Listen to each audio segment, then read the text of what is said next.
자, 그 다음은 함수의 극한에 대한 성질 한번 알아보겠습니다. 리미트 기호에 대한 성질이라고 생각하시면 될 것 같아요. 자, 일단 먼저 리미트하고 함수에 어떤 상수가 곱해져 있다라고 했을 때 x가 a로 가까이 간다라는 건 이 함수 값에 영향을 주는 거기 때문에 이 상수는 앞으로 이렇게 빼서 볼 수가 있습니다. 즉 여기가 만약에 c가 2라고 한다면은 2를 앞으로 뺀 다음에 계산할 수 있다라는 첫 번째 성질이 있고요. 그다음에 두 번째 성질, 세 번째 성질은 근본적으로 같은데 함수 값이 더하기로 표시가 되어 있거나 빼기로 표시가 되어 있다라고 했을 때 이 리미트는 분리해서 따로따로 계산할 수 있습니다. 더 신기한 사실은 곱하기로 되어 있는 함수도 리미트를 따로따로 분리해서 볼 수가 있습니다. 왜냐하면 이 리미트라는 것은 x라는 값이 a에 가까이 가고 있는 상태를 뜻하는 거기 때문에 그럼 f라는 애가 어디로 가까이 가는지 g라는 애가 어디로 가까이 가는지 따로따로 봐도 상관없다라는 뜻이죠. 자, 그 다음에 이제 다섯 번째, 이 다섯 번째가 중요한데요. 사실 곱하기가 된다라는 것은 너무나 당연하게도 나누기 형태로 되어 있는 것도 가능합니다. 왜냐하면 나누기라는 거는 결국에 역수의 곱이랑 똑같은 거기 때문이죠. 다만 분모는 절대로 0이 되면 안 됩니다. 자, 분모가 0이 되지 않는다라고 했을 때만 가능한 겁니다. 자, 그럼 분모가 0이 되면 어떻게 될 것이냐? 자, 이거는 이제 파트 1에서 우리가 이야기했었던 함수 y는 x분의 1에서 한번 찾아볼 수가 있어요. 만약에 리미트하고 x가 0 우극한으로 간다라고 생각해 보겠습니다. 그러면 이 함수가 어떻게 생겼었는지 한번 생각해 볼까요? 자, 일사분면만 그렸을 때 x가 0 우극한으로 이렇게 가까이 가게 된다면은 함수값은 저 위로 올라가게 되겠죠. 그래서 무한대가 되어버립니다. 즉 전체 값이 무한대가 되어버리기 때문에 그래서 분모가 0이 되면은 안 됩니다. 하지만 우리의 문제는 분모가 0이 나오는 경우가 거의 대다수로 나오게 됩니다. 그러면 분모가 0이 된다라고 했을 때는 어떻게 계산을 해야 되는가? 그것에 대해서 지금부터 이야기해 보도록 하겠습니다. 자, 대다수의 극한 문제는요. 0분의 0꼴로 나오는 경우가 대다수입니다. 분자와 분모가 모두 다항식, 우리 수학2에서는 기본적으로는 다항식을 다루고 있습니다. 그래서 다항식을 이제 분모 분자가 모두 0으로 가까이 간다 라고 한다면은 그 0이 되게끔 하는 인수가 반드시 존재하게 됩니다. 자, 그래서 그 인수를 서로 분자 분모에서 각각 인수분해한 다음 약분을 통해서 그 인수, 0이 되게끔 하는 인수를 없애버리는 겁니다. 자, 예를 들어서 밑에 있는 예시를 한번 볼게요. 자, x분의 x제곱 더하기 2x가 있다라고 해보겠습니다. 그럼 여기 0을 집어넣으면은 0으로 가까이 가면 0이고요. 여기도 0, 0이니까 확실하게 0분의 0꼴이 되는 거죠. 이러면 참고로 0은 약분이 되지 않습니다. 네, 0 자체는 이렇게 약분되는 친구가 아니에요. 네, 요거 꼭 기억해 주시고요. 자, 그래서 0이 되는 인수라는 것은 x를 의미합니다. 이렇게 인수분해를 했을 때 x가 나오게 되고 이걸 약분을 시키라는 의미입니다. 약분을 시키고 나니까 리미트하고 x가 0으로 갈 때 하고 남아있는 인수 하나가 남게 되죠. 그래서 0으로 가까이 가게 되면 2라는 값에 전체적으로 가까이 가게 되는 겁니다. 자, 그러면 이제 이런 다항식이 아니라 무리식, 즉 루트가 보이게 되면은 루트는 어느 파트이든 간에 거의 대다수는 유리화라는 스킬을 쓰게 됩니다.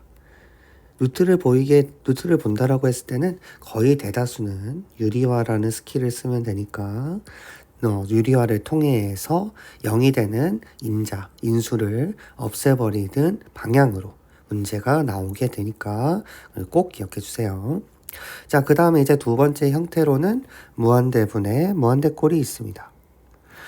자, 이런 경우에는 분모의 최고차 항으로 나눈다 라고 적혀 있는데 이게 무슨 말인지 첫 번째 예시를 한번 볼게요. 자, 리미트 x가 무한대로 가고 있습니다. 자, 그러면 x를 제곱해서 무한대가 들어간다라고 하면 전체적으로 무한대가 되어버립니다. 엄청 커지거든요. 자, 2x제곱 마이너스 1도 마찬가지로 무한대가 되어버립니다. 근데 무한대분의 무한대니까 약분 안 되나요? 안 됩니다. 왜냐면 무한대는 숫자가 아니기 때문이죠. 그러니까 숫자가 아니기 때문에 어떤 게 더 크게 작용을 하느냐, 요거를 반드시 알아주셔야 됩니다. 자, 물론 쉽게 계산하는 방법이 있는데 그 이전에 분모의 최고차항이라는 거를 먼저 찾습니다. 3x제곱의 x제곱이 가장 큽니다. 그래서 이 x제곱으로 나누는 거죠. 분수의 성질은 위아래 똑같은 걸 나누어도 똑같죠.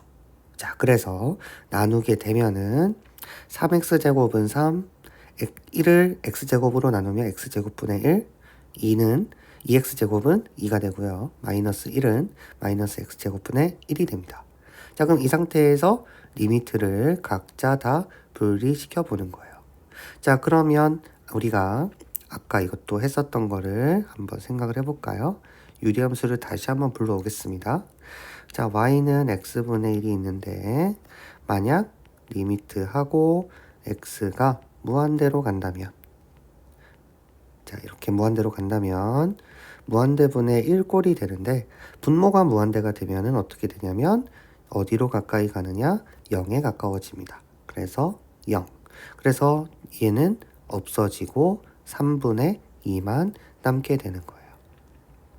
자, 근데 만약에 자, 여기 같은 경우는 분자도 분모도 2차로 똑같습니다.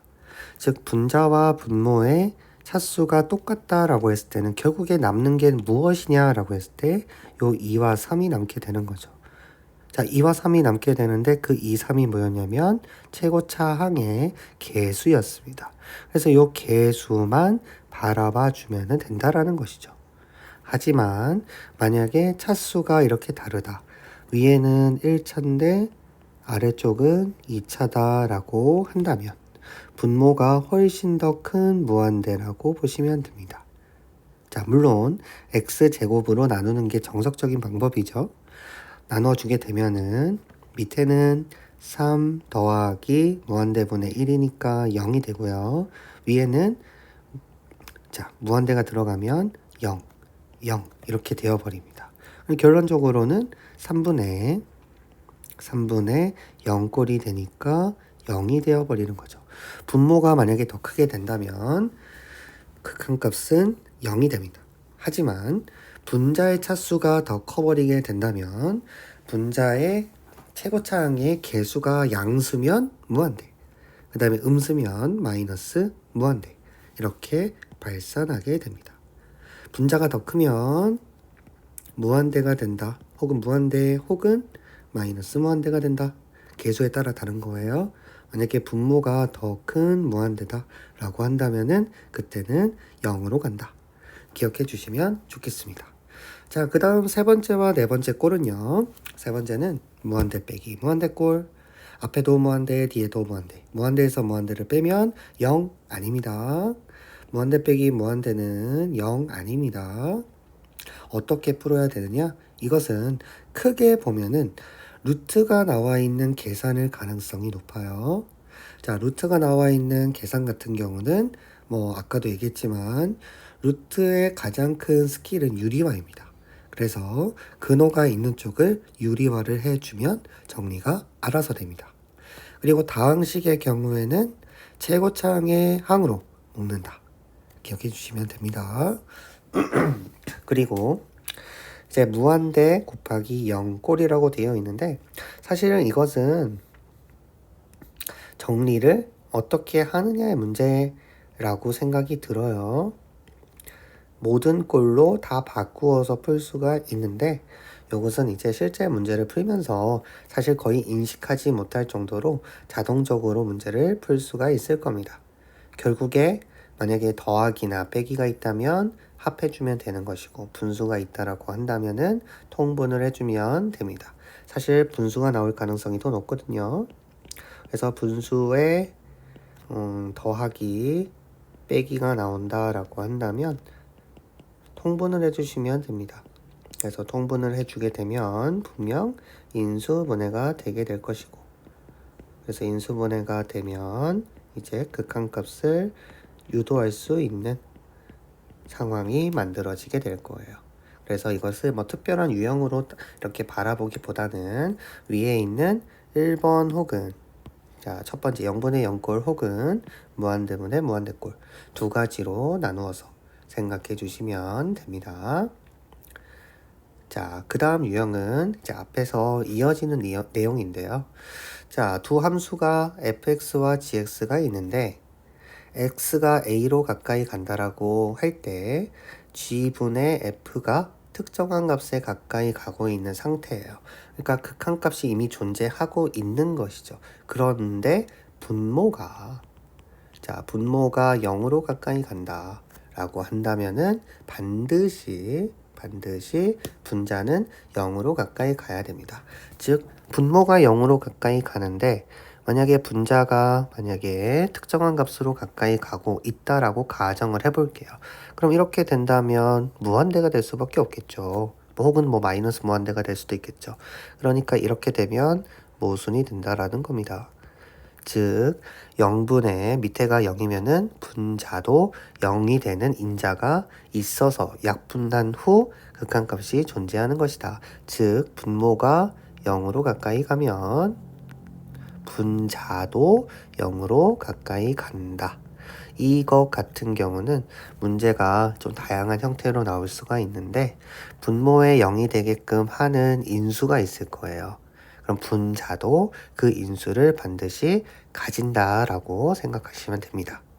자, 그 다음은 이제 리미트하고 g분의 f가 알파로 수렴하는데 상황은 똑같죠. 하지만 분자가 요번에 0입니다.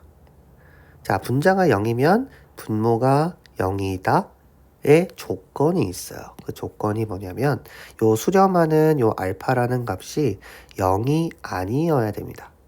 자, 그러면 0이 된다면 어떻게 되는지 한번 생각해 볼까요?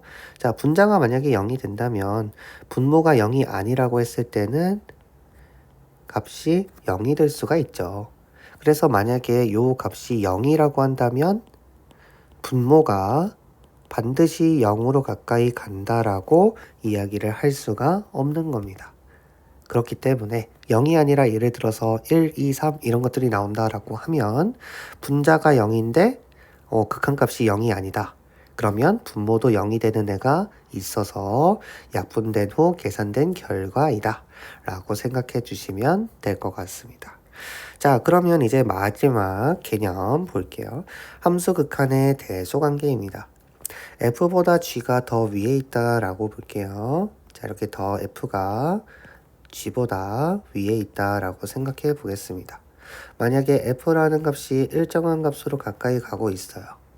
근데 밑에 있는 g는 그러면 어떻게 될 것이냐, 이런 것들을 한번 생각해 볼 필요가 있는 것이죠. 자, f는 g보다, 지금 거꾸로 얘기하고 있네요, 쌤이. 자, g, f가 이렇게 있다라고 볼게요. 다시 한번 써보겠습니다. f가 이렇게 가까이 가고 있는데 특정한 값에 가고 있어요. 자, 그 다음에 g도 특정한 값에 가까이 가고 있습니다. 하지만 더 위쪽에 있다라는 거죠. 근데 g가 끝까지 가 보니까 알파라는 값에 수렴한다 라고 해볼게요. 그러면 f는 g보다 밑에 있어야 되잖아요. 그러니까 밑에 있기 때문에 이 끝으로 간 값은 물론 g보다 작을 수 있죠. 작을 수 있지만 얘가 엄청나게 가까이 붙어가지고 알파라는 값에 얘도 수렴할 수도 있는 겁니다. 즉 만약에 x분의 2와 x분의 1이라는 함수가 각각 있다라고 해보겠습니다. x가 양수라고 한다면은 앞에 있는 애가 더 클 수밖에 없지만, 하지만 얘가 둘 다 무한대로 가까이 간다면 0으로 가까이 갈 수가 있게 되겠죠. 즉 fx가 gx보다 이제 이하이든 사실은 더 작든 상관없습니다. 만약에 특정한 값이 얘가 만약에 알파로 수렴하고 있다면 f도 알파로 수렴할 수 있습니다. 그래서 극한값으로 표현을 한다면 리미트하고 x가 뭐 a든 알파든 뭐 무한대든 상관없어요. 자, fx와 gx의 크기는 물론 gx가 더 크겠지만 같을 수도 있습니다. 같을 수도 있다라는 게 여기에서는 중요한 개념입니다. 자, 그 다음에 두 번째는 f와 h와 g가 있다라고 해볼게요. 이번에도 똑같이 크기가 주어져 있습니다. 그런데 만약에 f라는 애가 알파로 가까이 가고 있어요. g라는 애도 알파로 가까이 가고 있어요. 그렇다면 가운데 h는 어디로 가까이 가야 될까요? 네, 반드시 가운데 있는 친구는 알파로 갈 수밖에 없습니다. 만약에 fx가 이렇게 가고 있어요. 이거 gx라고 해볼게요. 그 다음에 뭐 fx가 이렇게 가고 있어요. 그럼 그 사이에 hx가 있어야 되는데 근데 g의 끝도 알파고 f의 끝도 알파라고 한다면 그럼 그 가운데 있는 h도 알파로 가까이 갈 수밖에 없겠죠. 네, 이런 개념이라고 생각해 주시면 됩니다. 자, 그래서 여기까지가 이제 함수의 극한의 기본적인 개념을 한번 다루어 봤고요. 이제 다음 영상에서는 이제 대표 유형들을 보면서 이제 어떻게 극한 문제를 풀어가는지에 대해서 이야기해 보도록 하겠습니다.